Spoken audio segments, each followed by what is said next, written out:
Vida saudável é uma questão de escolha. Para muitas pessoas, o Alzheimer é um mal que, a partir do seu desenvolvimento, não tem cura, que é uma sentença geneticamente determinada, que é uma parte inevitável do envelhecimento, e somente com tratamento medicamentoso pode ser desacelerado, mas não pode ser revertido. Será mesmo? Todos sabemos o que é genética, o estudo do que é hereditário. Poucos, no entanto, sabem o que é epigenética. O prefixo epi corresponde a estar sobre, por cima, o que significa que a epigenética é aquilo que está por cima da genética, uma camada biológica com vasta complexidade que influencia o DNA. Por muitos anos considerou-se que os genes eram os únicos responsáveis por passar as características biológicas de uma geração a outra. Inclusive, pensava-se que existiam mais de 150 mil genes e hoje se sabe que são apenas 24 mil. As variações epigenéticas adquiridas durante a vida de um organismo podem frequentemente serem passadas aos seus descendentes. Portanto, a herança epigenética também é uma realidade, onde ocorrem pequenas mudanças químicas no DNA e em proteínas que envolvem esse DNA. Existem evidências científicas mostrando que há hábitos da vida de um ambiente social, de uma pessoa, em que ela está inserida, podem modificar o funcionamento de seus genes. Primeiramente, precisamos saber que o Alzheimer não se desenvolve por um único motivo, mas é consequência de vários fatores importantes. Não há uma única via bioquímica para o desenvolvimento dessa doença, mas vários caminhos fisiometabólicos geram o processo degenerativo. Então o Alzheimer não está necessariamente ligada ao ato de envelhecer ou à predisposição genética.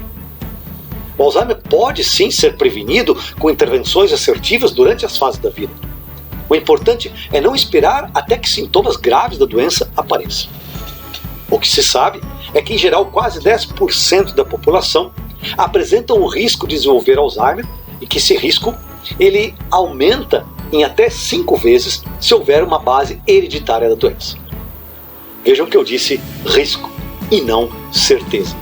Até porque você não é refém da sua hereditariedade.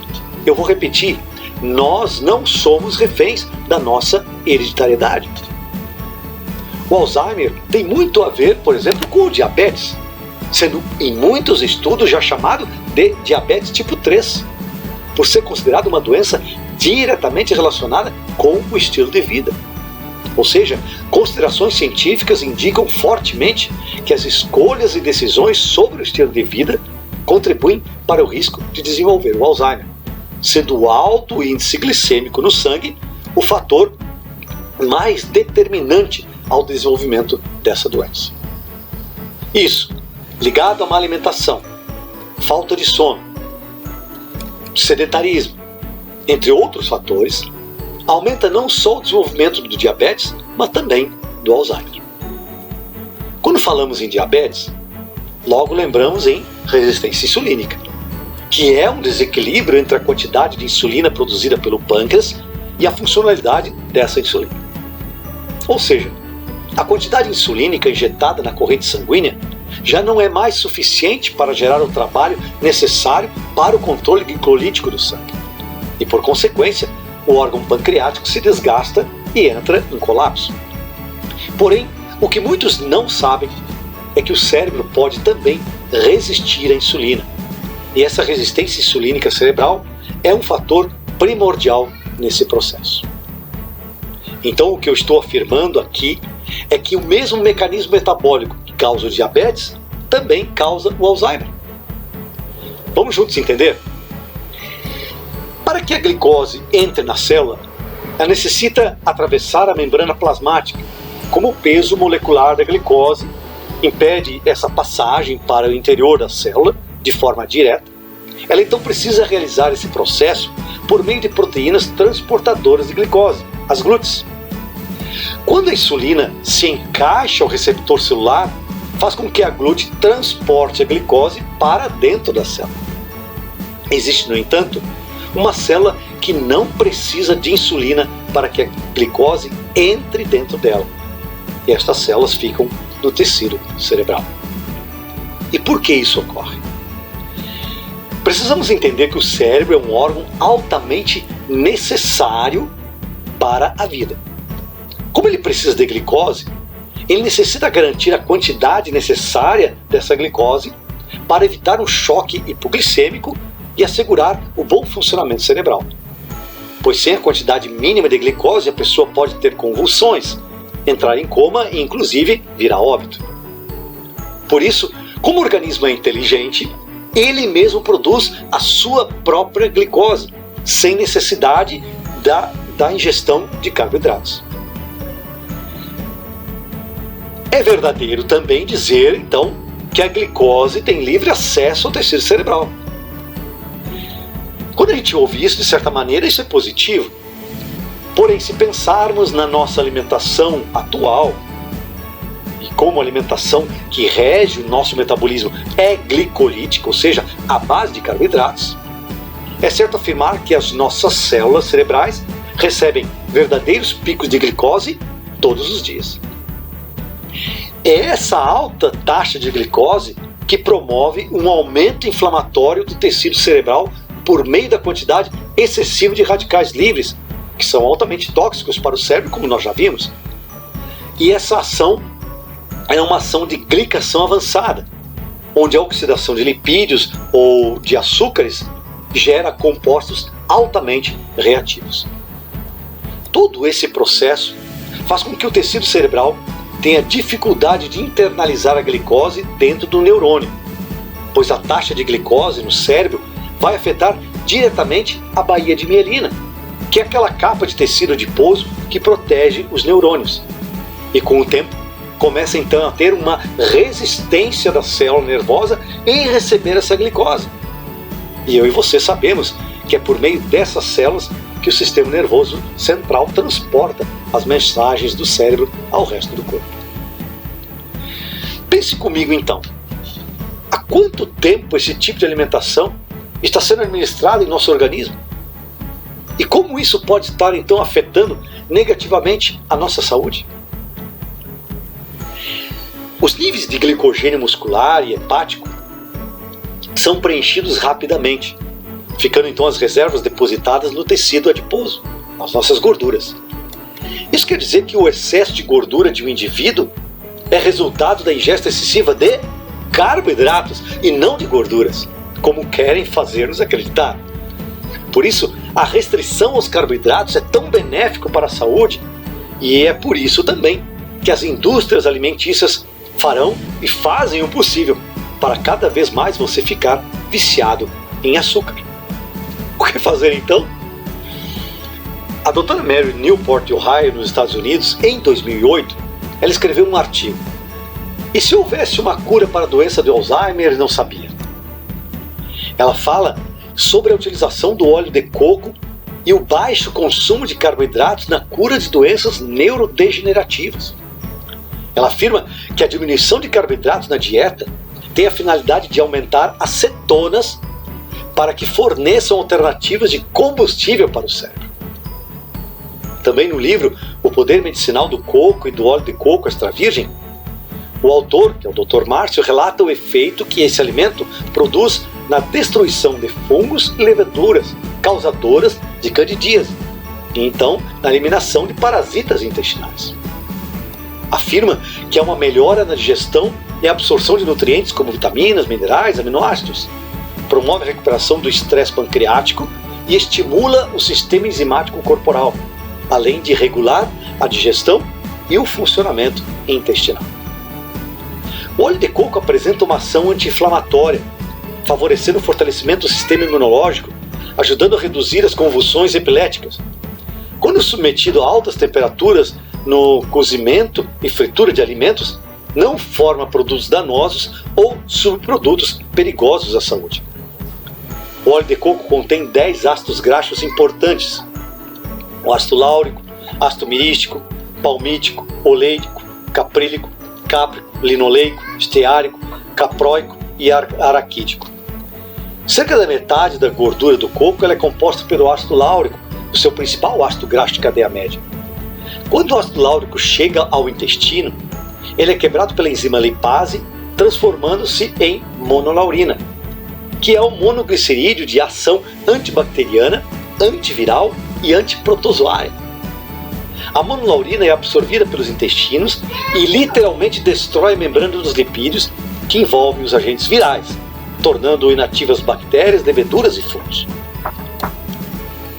O óleo de coco atenua os efeitos da beta-amiloide nos neurônios e aliviam ou fazem regredir o déficit cognitivo associado com o envelhecimento e com as doenças neurodegenerativas, como o caso do Alzheimer e do Parkinson. Pesquisadores da Universidade de St. John, do Canadá, realizaram um estudo para investigar os efeitos da suplementação do óleo de coco diretamente sobre os neurônios afetados com o peptídeo beta-amiloide. Os pesquisadores observaram que o óleo de coco estimula a função cerebral em uma única dose, e as melhorias significativas ocorrem entre 45 e 90 dias de utilização. Os pesquisadores concluíram ainda que a ingesta do óleo de coco age na redução do dano mitocondrial causado por essa toxicidade, e que a metabolização dos corpos cetônicos do coco proporciona uma fonte alternativa de energia neural. Concluíram também que o ácido caprílico atravessa a barreira entre o sangue e o cérebro, agindo como um anticonvulsivante e produzindo um efeito neuroprotetor. Uma vez que o cérebro envelhece, vimos como ele pode se tornar resistente à insulina e, portanto, incapaz de usar a glicose de forma eficiente para atender suas necessidades energéticas. O cérebro, então, pode realizar uma compensação fisiológica utilizando-se dos corpos cetônicos do óleo de coco para a produção energética, e essa restauração metabólica pode explicar por que têm sido observados inúmeros casos de recuperação na função cognitiva e da memória. A recomendação para uma pessoa adulta é de 3 colheres de sopa de óleo de coco por dia.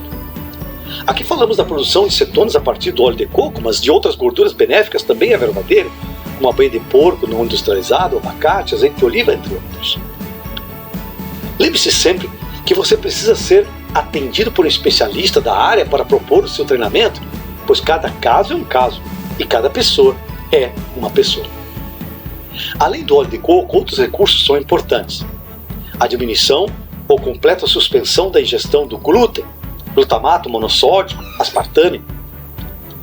A eliminação da dieta de óleos vegetais refinados, como óleo de soja, milho, canola, substituindo-os pela banha de porco não industrializada, pela gordura do coco. A eliminação da dieta de gorduras trans esterificadas, da gordura vegetal. Veja nas embalagens dos alimentos que contêm tais gorduras e decida pela sua saúde. A diminuição drástica ou eliminação de todos os carboidratos empacotados. Mais frutas, mais legumes e mais verduras na dieta. Optar por carnes branca, vermelha e de peixe só se você souber a procedência. Não comer nada 3 horas antes de dormir. Fazer jejum intermitente.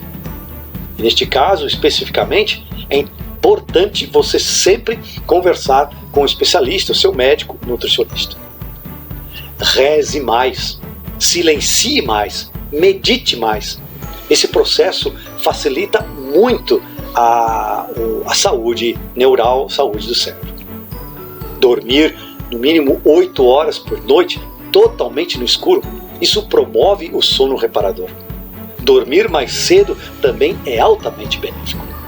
Veja com seu médico, seu nutricionista ou com o especialista que está lhe acompanhando sobre o uso da melatonina para lhe ajudar a dormir melhor, mas não tome sem consultar. Faça exercícios de força, exercícios aeróbicos ou corridas aeróbicas, anaeróbicas de 4 a 6 vezes por semana.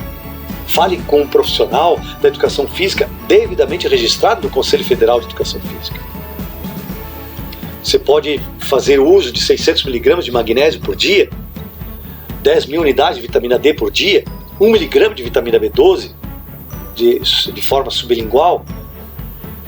Aqui também falo sobre os marcadores metabólicos, são importantes manter eles em níveis adequados. Por exemplo, insulina, manter inferior a 5 unidades por ml. A vitamina D entre 60 e 100 nanogramas por ml. Triglicerídeos entre 90 e 110 e o HDL entre 60 e 70. E aqui é um dado interessante: para manter os triglicerídeos baixos e HDL alto, não precisa de duas ações importantes: quantidade de água de forma adequada e exercício físico. Manter a homocisteína inferior a 7, vitamina B12 acima de 750. Aqui você pode utilizar a metilcobalamina 1 mg por dia, de forma sublingual. Os níveis de PCR, proteína C reativa, inferiores a 1 mg por litro. Também fazer o controle hormonal da tireoide, das glândulas, da adrenal. Manter sempre uma boa saúde intestinal.